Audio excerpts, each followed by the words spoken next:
জয়ের আশা দেখিয়েও শেষমেশ জয় ছিনিয়ে আনতে পারল না বাংলাদেশ। এক সাইফ হাসান একাই ব্যাট হাতে ইন্ডিয়ার বিপক্ষে লড়াই করে গেলেন।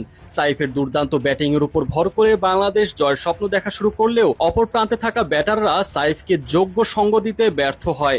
শ্রীলঙ্কার বিপক্ষে অন্যতম জয়ের নায়ক তাওহিদ হৃদয় এই ম্যাচে একেবারেই ফ্লপ।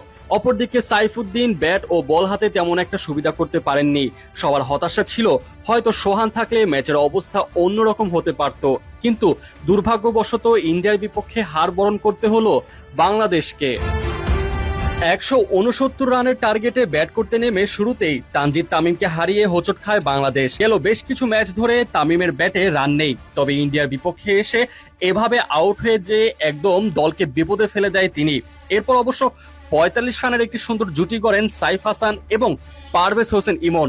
দুজনের জুটির উপর ভর করে বাংলাদেশ আস্তে আস্তে ম্যাচ জয়ের স্বপ্ন দেখা শুরু করে দেয়। তবে বিপত্তি বাধে দলীয় 46 রানের সময় কুলদীপ যাদবের বলে ক্যাচ তুলে দেন পারভেজ হোসেন ইমন, আর তাতে আউট হয়ে যান এই ব্যাটার। 19 বলে 21 রান করেন ইমন, যেখানে 2টি 4 এবং একটি ছক্কার মার দেখতে পাওয়া যায় তার ব্যাট থেকে। এরপর দলীয় 65 রানের মাথায় আউট হয়ে যান তাওহিদ হৃদয়। গেল ম্যাচে হৃদয় ছিলেন ম্যাচ জয়ের নায়ক, অথচ ইন্ডিয়ার বিপক্ষে নিজেকে সেভাবে মেলে ধরতে পারলেন না। আর ওদিকে তাওহিদ আউট হয়ে যাওয়ার কিছুক্ষণ বাদে আউট হন শামীম পাটোয়ারি। এরপরে মাঠে আগমন ঘটে নয়া অধিনায়ক জাকের আলী অনিকের। এরপরে বাংলাদেশ চেষ্টা করে সামনে এগিয়ে যাবার, কিন্তু তাতে করে কোনো প্রকার লাভ হয়নি। শুধুমাত্র সাইফ হাসান ব্যাট হাতে অর্ধশতক হাঁকিয়ে যা বাংলাদেশকে একটু সামনে এগিয়ে নিয়ে যেতে সক্ষম হয়েছিলেন।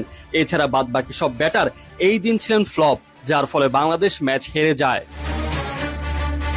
শুরুতে ব্যাটিংয়ে নেমে দারুণ তাণ্ডব চালাতে থাকে ইন্ডিয়া। বিনা উইকেটে 77 রানের জুটি গড়ে ফেলে তারা। ওদিকে বাংলাদেশের বোলাররা যেন লাগাতার 4 ছক্কা হজম করে বেহাল দশা হয়ে যাচ্ছিল। তবে এমন বেহাল দশার হাত থেকে রক্ষা করেন রিশাদ হোসেন। দলীয় 77 রানের মাথায় রিশাদ আউট করেন শুভমান গিলকে। রিশাদের বলে শুভমান ক্যাচ তুলে দেন তানজিম সাকিবের কাছে, আর তাতেই উইকেটের পতন। এরপরে কেই বা জানতো বাংলাদেশ দুর্দান্তভাবে কামব্যাক করবে। শুভমান আউট হয়ে যাবার কিছুক্ষণ বাদে আউট হয়ে যান শিবাম দুবে, তাও কিনা সেই রিশাদের বলে। এই রিশাদের বলে শিবাম ক্যাচ তুলে দেন তাওহিদ হৃদয়ের কাছে, আর তাতেই উইকেটের পতন। পরপর 2টি উইকেট পড়ে যাবার পর বাংলাদেশের শিবিরে আসে স্বস্তির নিঃশ্বাস। তারপর লাগাতার উইকেট শিকারের মিশনে মেতে ওঠে বোলাররা। এরপর বাংলাদেশ দলের জন্য কাটা হয়ে ওঠা অভিষেক শর্মাকে রান আউটে পরিণত করেন রিশাদ এবং মুস্তাফিজুর রহমান, যার ফলে 37 বলে 75 রানের ঝড়ো ইনিংস খেলা অভিষেক শর্মা বাধ্য হয়ে মাঠ ছাড়েন। এরপর দলীয় 114 রানের মাথায় আউট হয়ে যান ইন্ডিয়া।